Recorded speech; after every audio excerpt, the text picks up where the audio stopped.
तो इस आर्टिकल में हम बात करने जा रहे हैं जो वैक्सीन की डिस्ट्रीब्यूशन होगी, जो कोरोना वायरस की वैक्सीन आने वाली है उसको कैसे डिस्ट्रीब्यूट किया जाएगा, क्या सरकार का प्लान है। तो यहाँ पर इसी मुद्दे के ऊपर जो है ऑथर बात कर रहे हैं कि जितने भी तरह के आपके वैक्सीन के हिसाब से यहाँ पर आपकी सोच है, जो भी यहाँ पर रुकावटें हैं उनको पहले रिजॉल्व करो। ओके, यहाँ पर किसी के साथ ऐसा ना हो कि किसी के साथ जाती हो जाए, किसी को आपने वैक्सीन प्रोवाइड कर दी किसी को नहीं। तो यहाँ पर जो फेडरल कॉपरेशन है, तो फेडरल का मतलब होता है जो सेंट्रल गवर्नमेंट। ओके, इसको हम फेडरल गवर्नमेंट भी कई बार बोल देते हैं। तो यहाँ पर उसका कॉपरेशन बहुत ज़रूरी है अगर कोविड से हमने लड़ना है। बगैर सेंट्रल गवर्नमेंट के कॉपरेशन से अगर वो स्टेट्स को यहाँ पर किसी तरह की वैक्सीन सपोर्ट प्रोवाइड नहीं करती, जैसे पोलियो के मामले में हुआ था, फेडरल सपोर्ट थी। तो पोलियो को 3 तरह का पोलियो होता है जिसमें से एक तरह का पोलियो को हमने भारत में से एलिमिनेट कर दिया है।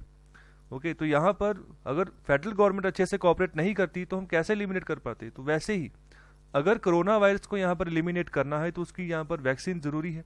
तो वैक्सीन अब कैसे डिस्ट्रीब्यूट करनी है, कैसे स्टेट्स जो है वैक्सीन बांट पाएँ, फ्री में देनी है जहाँ फिर पैसे लेने हैं, पैसे ही लेंगे। फ्री में देने का यहाँ पर बात नहीं है, सब्सिडी हो सकती है भारत सरकार की तरफ से या स्टेट गवर्नमेंट की तरफ से। तो आगे यहाँ पर बात कर रहे हैं कि अगर नेशनल लेवल की यहाँ पर बात करें तो जो फ्रेश केसेस हैं कोविड-19 के कम हुए हैं, लेकिन हाल ही में ये पाया गया है कि कुछ रीजन्स हैं कंट्री में, कुछ अलग अलग स्टेट्स में, जहाँ पर जो यहाँ पर इन्फेक्शंस हैं ये बढ़ती जा रही है।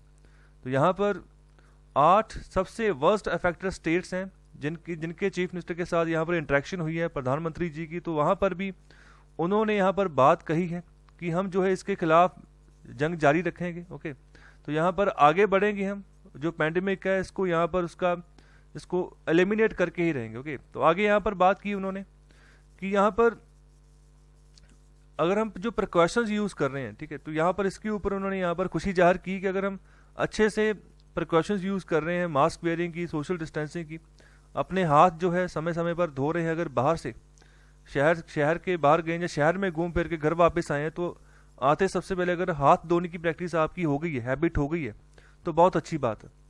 तो ये बिल्कुल उसी चीज़ के बराबर है जैसे एक समुद्र है जहाँ पर उफान पर है समुद्र। ओके, जो उसकी धाराएं हैं, ठीक है, बहुत ऊपर ऊपर उछाल मार रही हैं, तो वहाँ पर जो नाव है ना, तो वो नाव हमारी जो है अभी एक साइड पे है, बिल्कुल उस साइड पे है जहाँ पर जो समुद्र है शांत है। ओके, मतलब कि उस एरिया में नहीं गया अभी जहाँ पर समुद्र जो है यहाँ पर नाव को उल्टा सकता है अपनी तूफानी ताकत से। तो यहाँ पर इस बात के ऊपर उन्होंने खुशी जाहिर की है कि हम कंट्रोल कर रहे हैं कोविड-19 की इन्फेक्शंस को, धीरे धीरे नेशनल लेवल पर ये कम हो रही है।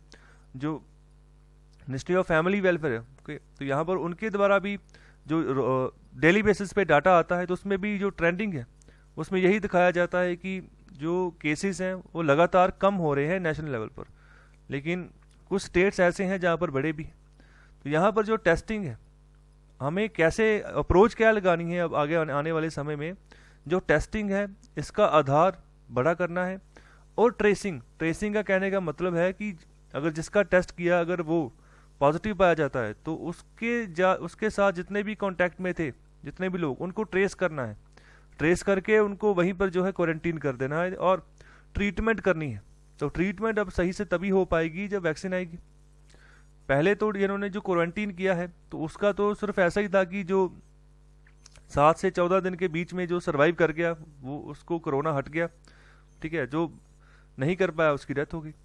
तो यहाँ पर बात कर रहे हैं, अच्छी बात है ये अप्रोच बना के चलो, लेकिन अगर बात करें लॉकडाउन्स की, कर्फ्यूज़ की, तो इसको अवॉइड करना होगा क्योंकि पहले ही बहुत बड़े लेवल पर भारत की इकॉनमी का नुकसान हो चुका है और आगे नुकसान करना सही नहीं है। तो आगे यहाँ पर बात कर रहे हैं कि प्रधानमंत्री जी ने बहुत बढ़िया किया है कि स्टेट्स को यहाँ पर कहा है कि जो लॉजिस्टिक्स है उसको आप तैयार रखिए वैक्सीन डिस्ट्रीब्यूशन के लिए कि कैसे आप उसको डिस्ट्रीब्यूट करेंगे। तो यहाँ पर इसका बात का मतलब क्या निकाला जाए, तो इसका मतलब ये नहीं है कि सिर्फ और सिर्फ कि आप एक तरह की स्टोरेज कैपेसिटी जो है, रेफ्रिजरेटर स्टोरेज कैपेसिटी, आप उसको यहाँ पर बढ़ाएं। यहाँ पर स्टेट्स की जो जिम्मेदारी ये भी है कि एक प्रायोरिटी जो है वो भी यहाँ पर ढूंढें कि सबसे पहले आप किसको यहाँ पर वैक्सीन प्रोवाइड करोगे जब वैक्सीन ये आएगी। ओके, तो यहाँ पर प्रायोरिटी ग्रुप्स कौन से होंगे जहाँ पर सबसे ज़्यादा ज़रूरत है वैक्सीन की, तो वो नॉर्मली अगर बात करें तो जहाँ पर सबसे ज़्यादा ज़रूरत है वो है यहाँ पर हेल्थ सेक्टर। जो हमारे हॉस्पिटल्स है, जहाँ हेल्थ केयर यूनिट्स जो बनाए गए हैं अलग अलग एरियाज़ में, हॉस्पिटल्स, कॉलेजेस में, यूनिवर्सिटीज़ में, प्ले ग्राउंड्स में, तो वहाँ पर भी जहाँ जहाँ पर भी जो कोरोना के पेशेंट्स रखे जा रहे हैं, ठीक है, तो वहाँ पर सबसे ज़्यादा जो रिस्क के ऊपर है वही लोग हैं, हेल्थ वर्कर्स हैं। और साथ ही साथ जो एडमिनिस्ट्रेटिव स्टाफ है हॉस्पिटल्स का, तो वो भी यहाँ पर रिस्क पर है। लेकिन यहाँ पर बात की जा रही है सिर्फ और सिर्फ हेल्थ वर्कर्स की, कि उनको यहाँ पर जो है नंबर 1 पर रखे जाएंगे, ठीक है। तो दूसरा यहाँ पर क्वेश्चन किया जा रहा है कि जो बाकी का एडमिनिस्ट्रेटिव स्टाफ होगा हॉस्पिटल का, क्या उनको भी यहाँ पर प्रायोरिटी दी जाएगी, कि इनको जो है हम वैक्सीन प्रोवाइड करेंगे जब जरूरत पड़ेगी। तो यहाँ पर आंसर इसका यही बता रहा जा रहा है कि हाँ, इनको भी यहाँ पर प्रायोरिटी दी जानी चाहिए, ओके। क्योंकि ये भी जब पेशेंट्स के साथ इंटरेक्ट करते हैं, ठीक है, उसके जो फैमिली मेम्बर्स के साथ इंटरेक्ट करते हैं, तो ये भी बहुत हाई रिस्क के ऊपर काम कर रहे होते हैं। तो बहुत सारे केसेस में ये भी पाया गया है, बहुत सारे डॉक्टर्स जिनकी डेथ हो गई है हेल्थ सेक्टर में, ये कोविड-19 से लड़ते लड़ते, ओके। तो यहाँ पर बहुत सारे पुलिसकर्मी भी ऐसे थे जिनकी डेथ हो गई। तो यहाँ पर ये सब निगल्स को, इन सब जो यहाँ पर रुकावटें हैं, इनको यहाँ पर देख के चलना होगा, सही करके फिर आगे हमें अप्रोच अपनानी होगी कि कैसे प्रायोरिटी बनानी है और किन किन को यहाँ पर रखना है, किन किन को यहाँ पर अभी बाद में इनको जो है प्रायोरिटी देनी है। तो यहाँ पर सबसे इंपॉर्टेंट चीज़ ये, अगर अच्छे से यहाँ पर प्रोटेक्ट करके चलना है, अच्छे से कोविड-19 को एलिमिनेट करके चलना है, तो प्रायोरिटी बनानी बहुत ज़बरदस्त यहाँ पर तरीका है, बहुत सही तरीका है। आगे यहाँ पर फिर क्वेश्चन कर रहे हैं, should those above 50 can be categorised in terms of age and comorbidities. तो यहाँ पर जो कोमॉर्बिडिटीज, इसका मतलब क्या निकल का, इसका मतलब ये है कि एक ही सिचुएशन में, एक ही मेडिकल सिचुएशन में एक से ज़्यादा जो बीमारियां हैं उसका होना।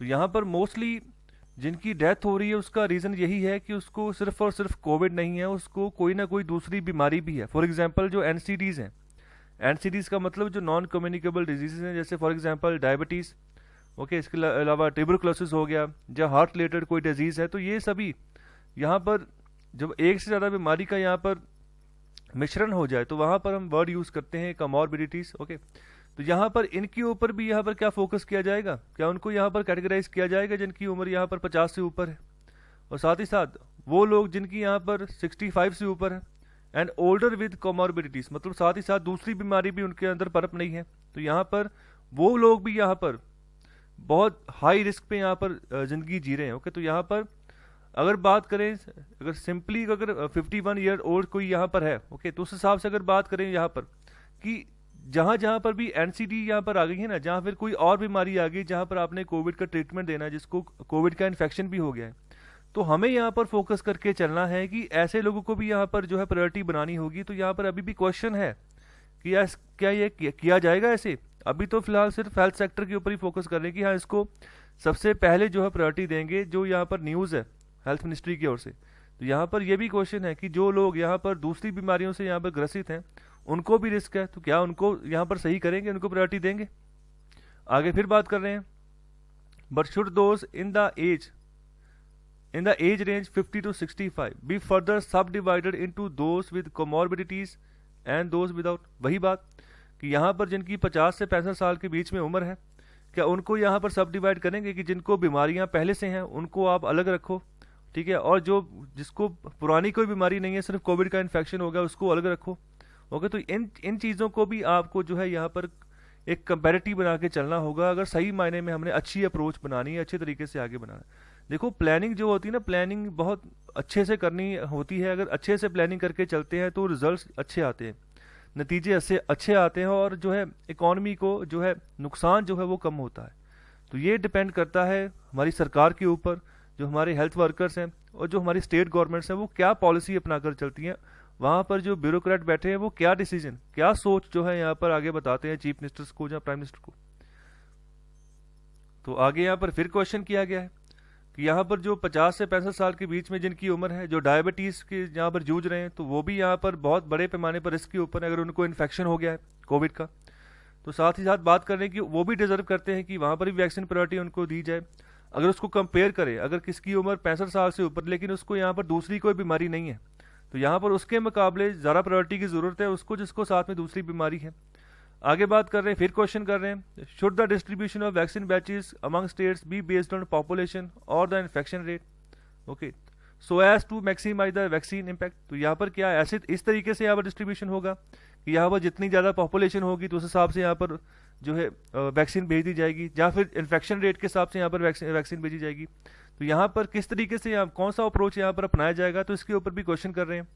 तो यहाँ पर आंसर कर रहे हैं, the answers to such questions must be worked out in advance before the vaccine begins arriving. मतलब ये सब चीज़ें जो भी यहाँ पर क्वेश्चन किए जा रहे हैं, तो यहाँ पर इनका सोल्यूशंस पहले से सोचने होंगे हमें, क्योंकि मोस्टली ऐसा होता है कि जब हम कोई काम करने जाते हैं ना, तो वो उस काम करने के दौरान हमें एक्सपीरियंस होता है कि क्या क्या चीज़ों की ज़रूरत है, ओके, क्या हमने यहाँ पर गलतियाँ कर दी।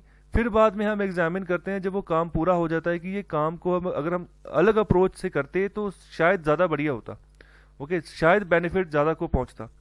कोई भी काम हो, अगर हम छोटे लेवल पर भी, इंडिविजुअल लेवल पर भी कोई काम कर रहे हैं, कोई नया काम है हमारे लिए, तो उसके लिए हमें सीखने को बाद में मिलता है जब हम गलतियाँ करते हैं।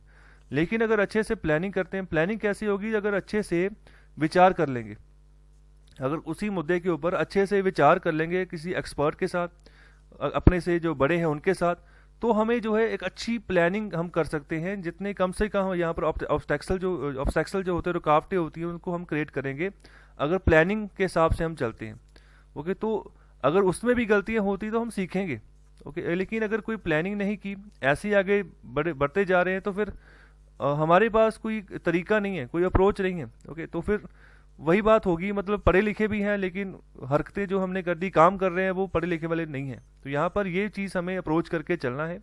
जो यहाँ पर कोई भी नई चीज़ आती है उसको सही से टैकल करना है, तो यहाँ पर प्लानिंग बहुत ज़रूरी है। तो लास्ट में यहाँ पर बात करने की, जो प्राइम मिनिस्टर ने यहाँ पर बात की, जोर दिया इस बात के ऊपर कि फेडरल कोऑपरेशन जो है यहाँ पर वो हमेशा रहेगा स्टेट्स के साथ। अगर हमने कोविड-19 के खिलाफ जंग जीतनी है, तो यहाँ पर इसको भी एक वेलकम स्टेप बोला गया है, ओके। तो यहाँ पर जो ट्रस्ट है ना स्टेट गवर्नमेंट्स का सेंट्रल के प्रति, वो बढ़ जाएगा, एक फेथ बढ़ जाएगा कि हाँ जी, जो सेंट्रल गवर्नमेंट है वो हमें सपोर्ट कर रही है पूरी यहाँ पर वैक्सीन की डिस्ट्रीब्यूशन में, उनकी उसके रिगार्डिंग जो भी यहाँ पर मनी सप्लाई चाहिए, तो यहाँ पर ट्रस्ट बना रहेगा। तो देखिए, जैसे जीएसटी कंपनसेशन था, जीएसटी कंपनसेशन में भारत सरकार के पास टैक्स नहीं आया, ओके, पिछले समय जब लॉकडाउन का दौर था, तो फिर जीएसटी दे भी नहीं पाई वो स्टेट्स को। तो बाद में फिर मार्केट से उधार लेके उसने खुद से जो है किस्तें दी जीएसटी की स्टेट्स को। तो वो जो ट्रस्ट था ना, जो सेंटर की जो जिम्मेदारी थी स्टेट्स के प्रति, तो स्टेट्स का वो ट्रस्ट बरकरार रहा, वो टूटा नहीं। तो इसी तरीके से हमें भी आगे भी बढ़ना है, आगे चलना है, दोनों में ट्रस्ट बनाकर चलना है और कोविड-19 को यहाँ पर ख़त्म करना है। तो यहाँ पर लास्ट में यहाँ पर मैं आपको भी यहाँ पर एडवाइजरी एक दूंगा कि अब सर्दियाँ आ रही हैं, ओके, ठंड बढ़ रही है, तो यहाँ पर फिर से ज़्यादा चांसेस हैं इसके फैलने का। तो अपना ध्यान रखिए, अपने घर वालों का ध्यान रखिए। अगर घर में कोई बुजुर्ग हैं तो उनकी भी टेक केयर करना आपकी रिस्पॉन्सिबिलिटी है। अगर बाहर लेकर जा रहे हो तो मास्क जरूर पहनाएं, घर आकर सैनिटाइजर, ओके, उससे हाथ जरूर उनके जो है वॉश करवाएं। और अपने आप को भी आप फोकस करो, आपको नहीं होना चाहिए। अगर आपको हो गया, आप सर्वाइव तो कर जाओगे, लेकिन आपसे किसी दूसरे बुजुर्ग को ट्रांसफर नहीं होना चाहिए, तो यहाँ पर उनका नुकसान हो सकता है। तो ये ध्यान आपने रखना है, ओके। जो यहाँ पर यंगस्टर्स हैं उनकी ज़रा जिम्मेदारी है इस कोविड-19 को कैसे निपटाना है, तो उनकी रिस्पॉन्सिबिलिटी ज़्यादा है, तो ध्यान रखिएगा।